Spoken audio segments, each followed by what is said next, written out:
All right, real quick, it's yours truly, Mr. Telefaro. Before the video starts, it would mean the world to me if you follow me on Twitter, Instagram. That's how my business grows. @is Mr. Telefaro on your screen right now. When you follow and subscribe to me, you become one of the pharaohs. That's how I talk business, and that's how you support a young hustler out here getting it. Scared, terrified. Definitely scared. How they playing your music but don't want to let niggas in though? Y'all niggas is pussy, like. Niggas looking at me like behind a fucking phone, behind a fucking camera.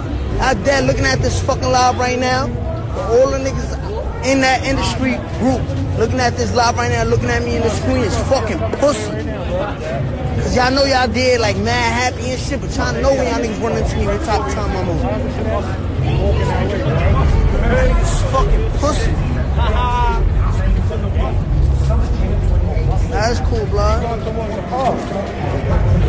You got this whole industry fearing me, blood. Scared of me, nigga. Niggas wanna promote niggas' music, sell tickets. Half your shows, half this. I'm gonna say this one time and one time only. Ebro, you are pussy. Don't let nobody forget the fact that a couple years ago, 50 Cent told you, yo, boy, stop fucking playing with me. I will smack the shit out you and fuck you up. And you said, no, bro, chill. Like, you wouldn't fucking meet up with me. Everybody in this fucking city knows who I am and knows what I do. All the trolling and shit is cool, but read about me. Read what happens. But I'm gonna not do that in this situation because now I'm understanding why people are scared of me. You know what I'm saying? And I understand that. And you could hate 6ix9ine all you want. You could say, listen, this is the reason people don't like 6ix9ine. I understand that. But you can't deny the fact that you have a New York station, right? A New York concert, and everybody don't give a fuck about who was on that lineup. Shout out to everybody that was on that lineup. But everybody concerned was the rainbow-headed motherfucker on that stage. Nobody gave a fuck about nothing else. All right, Mr. Telefaro TV, how's everybody doing? So let's break this down. What has transpired here? Tekashi 6ix9ine wanted to be a part of Summer Jam, right? He put that out in the atmosphere a long time ago. He said, why not have the hottest artists in New York on the Summer Jam stage? Now, let me break down what I think about Tekashi 6ix9ine and his music, for those who don't know. I think a lot of what he benefits from is streams, and a lot of kids love his music. But to be fair to Tekashi, kids were allowed in Summer Jam, right? You could buy tickets to Summer Jam under 18. And also, Tekashi, to be honest, New York is so not popping musically right now. Even with most of Tekashi's fan base being streams, he's still hotter than most of the artists out of New York right now. Even with most of his music being streamed, right? Not a lot of physical buys. Most of his fan base is on the internet.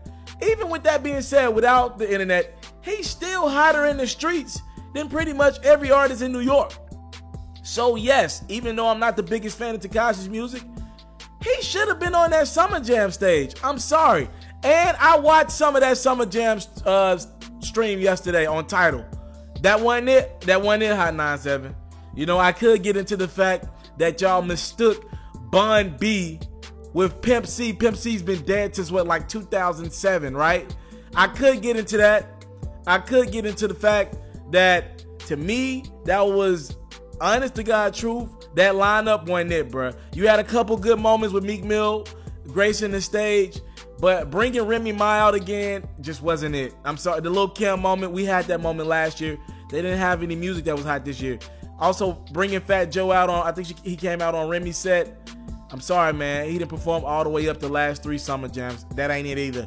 The Swizz Beatz and Timbaland battle, cool moment, but honest to God truth, I wouldn't want to pay my money to see a freaking beat battle or whatever the hell they did. Whatever. A Boogie and Dunn Cannon. I'm not from New York. I don't know how hot they're in the city. All I know is niggas wasn't hot when they was performing. Niggas was not lit when they were performing. Overall, a very disappointing Summer Jam. Maybe one of the worst ones. And the one moment that you could have created was bringing this very, very controversial Tekashi 6ix9ine on the stage. Say what you want about him. People would have been on their feet. Hell, some people might have been born. There would have been some cheers. He would have had that bitch rocking though. And to not bring him out, to not have him a part of that show because Ebro said a long time ago he didn't want Tekashi to be a part of it. He's like, he talks too much. He's like, he ain't hot enough at the time. I think that's incredibly irresponsible and wrong. I mean, I think Tekashi's hot enough compared to what y'all put on that stage. Bringing out Tory Lanez again, I'm tired of that same rollout. Yo, Kendrick cool, Wayne cool, even though Wayne performances are not what they used to be because he had to have new music out. I'm sorry, I could have went without. And Tekashi 6ix9ine covering, yo, the nigga wanted to be a part of Summer Jam so bad, he covered up the 6ix9ine on his head, bruh. He wanted to be a part of the show so bad, and Ebro still would not allow him and his team a performance. As a matter of fact, Ebro said this morning, he was like, yo, Tekashi, you talk too much. I was going to put together something with you and Casanova, but I can't, you talk too much. Now, that sounded like a cop-out, in my opinion. And by the way, salute to Casanova, but he's nowhere he clearly is nowhere near the buzz that Tekashi has. And I'm sorry, man. I just don't get it. I don't get it. I don't get what Hot 97 is doing. And they need some new voices in that and over there in Hot 97 in New York. Not only are they getting killed on the radio with Breakfast Club, the energy just doesn't seem right over there. The interviews ain't having the same impact. A lot of people are skipping their platform. You got Kanye booking Charlemagne to come out to the West Coast to do an exclusive with him. You got Ebro begging Ye to fly him out. I'm sorry, bro. Rosenberg looks to be much more comfortable on ESPN Sports Radio. He looks more comfortable with wrestling. When I've seen little clips of him on the wrestling stuff, he looks like it's going to be the future Rosenberg somewhere with the WWE. And he even looks a little more comfortable on Complex. I'm sorry, bro. And people will be like, yo, you ain't going to keep it real about Power 105 and the Breakfast Club anymore. You don't rock with Shaw. No, I got to call 100. It ain't it a Hot 97. And that freaking Summer Jam show was just a culmination of what's been happening with Hot 97 the last few years. They just ain't got it, bruh. And decisions like that, not allowing Tekashi 6ix9ine to be a part of your show for some ego shit, right? And part of it is because they want their artists to do the festival stage and then do the main stage. So for those who don't know, Hot 97 has a festival stage. I think Famous Dex and Company was on that bad boy this year. And then the next year, if you get hotter than what you were the previous year, you grace the main stage, right? Here's the problem with that. New York doesn't have a lot of hot artists right now. In regards to mainstream artists right now, Tekashi's about the only thing. You couldn't have Cardi B. She's 8 months pregnant. She's done with shows right now. Once she knew, they would have had Cardi B on that stage. They ain't had no choice but to go with Remy Ma after that. That was a big hit. It looks like you couldn't get Nicki, right? Nicki's album got pushed back. Couldn't do Nicki. Now Lil Wayne, he ain't bringing Nicki or Drake out. Drake's not coming after the Pusha T beef. Another thing, you couldn't grab Pusha T. How the hell do you not have one of your artists? Well, he's Virginia, but technically I consider Pusha T New York because the nigga resides in New York, if I'm not mistaken, a lot of the time. How do you not have Pusha T on that stage if you're where hip hop lives after he just won a beef against Drake? Y'all missed everything. You can't get Cardi B the pregnancy. That's one thing. That's not your fault. They had Cardi B booked for Summer Jam. She just got pregnant and canceled all the shows. You don't go with Tekashi 6ix9ine. That's an L to me. That dude has the kids on lock. That's an L to me. You can't even grab Nicki because Nicki pushed her album back. She ain't released the project, so ain't nothing for her to perform new. She's not going to be seen. And she just announced a tour. You don't, from the standpoint of the Drake and Pusha, you can't, obviously Drake's not coming. You can't, he's embarrassed over the beef. You can't go get Pusha T. Last minute add him to the list. You opted to go with Meek over Pusha. I thought Meek was a nice addition, but Pusha's on fire right now.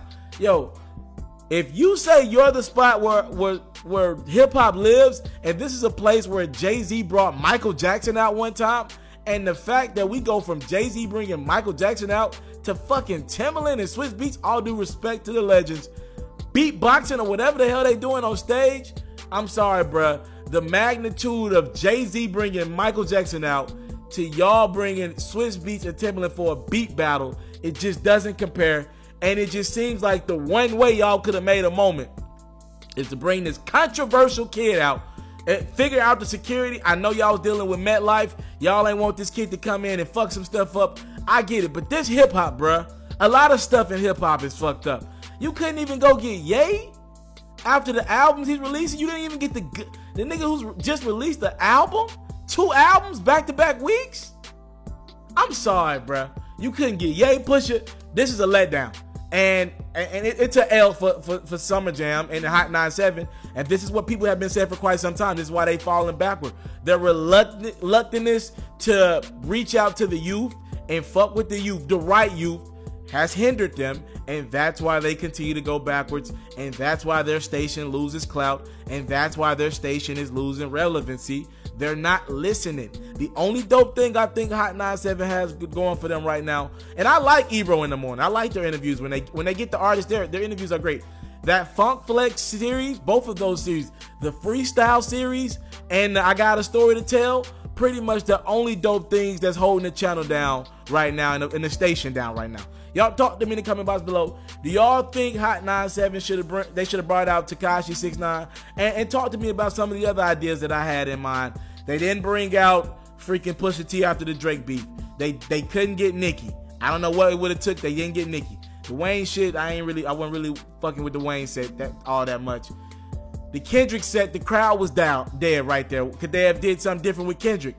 I mean, Cardi B was pregnant. I mean, just so many moments that they missed. Some on them, some not on them. But if this is Summer Jam, if this is where it's supposed to be, if this is supposed to be a year culminating what happened in hip hop, I think they missed the mark everywhere. Y'all talk to me. I'm out. I want to salute you, homie, you know, for building your own thing and doing your own thing, creating your own platform, your own website. I got one life to live out my dreams, and I'm giving this thing all I got. I interview celebrities. I talk sports. I represent the culture. Right now you're turning up on MrTaliaferro.com, shawty.